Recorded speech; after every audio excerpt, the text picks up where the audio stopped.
S'il advenait une loi qui nuirait à la royauté, de par la loi du peuple, cette loi serait nulle et non avenue. Car la mission de l'Assemblée n'est pas d'écrire une nouvelle constitution, mais de rétablir la première, la seule, sa constitution originelle qui s'est perdue dans l'anarchie féodale.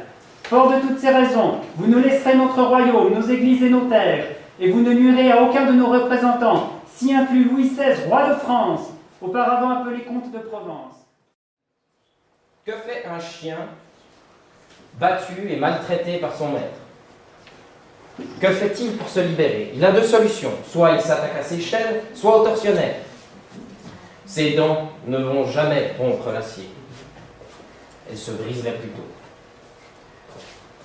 Les lois, je répugne à parler de lois car je ne pense pas que c'en est, et ça ne le sera bientôt plus, je vous fais confiance.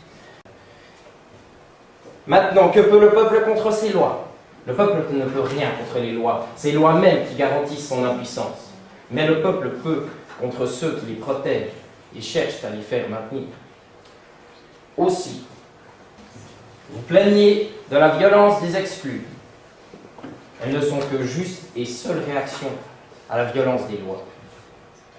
Alors oui, vous pouvez jeter quelques os aux chiens pour qu'ils se taisent.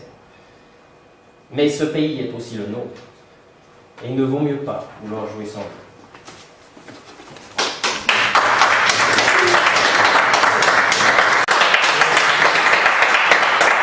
Député Borel-Ferret. Yann Roche. Député Radisson Cartier. Barnum. Député Duval. Madame. Très bien. La constitution du député Barnum est donc acceptée. Le régent n'a plus lieu d'être. Nous sommes donc...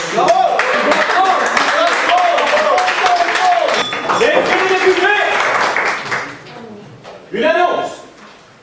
Déclaration adressée aux habitants de la France et au peuple de Paris en particulier. Article 8 du manifeste. La ville de Paris et tous ses habitants, sans distinction, sont tenus de se soumettre sur le champ et sans délai au roi, de mettre ce prince en pleine et entière liberté et de lui assurer, ainsi qu'à toutes les personnes royales, l'inviolabilité et le respect auquel le droit de la nature et des gens oblige les sujets envers les souverains.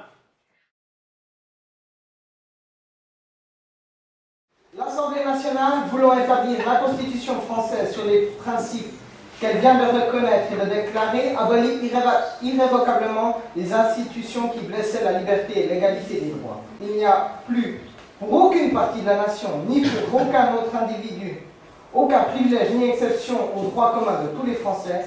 Il n'y a plus ni gérant, ni corporation de profession. Ça se répète, la loi ne reconnaît plus ni vœux religieux, ni aucun autre engagement qui serait contraire au droit naturel ou à la Constitution.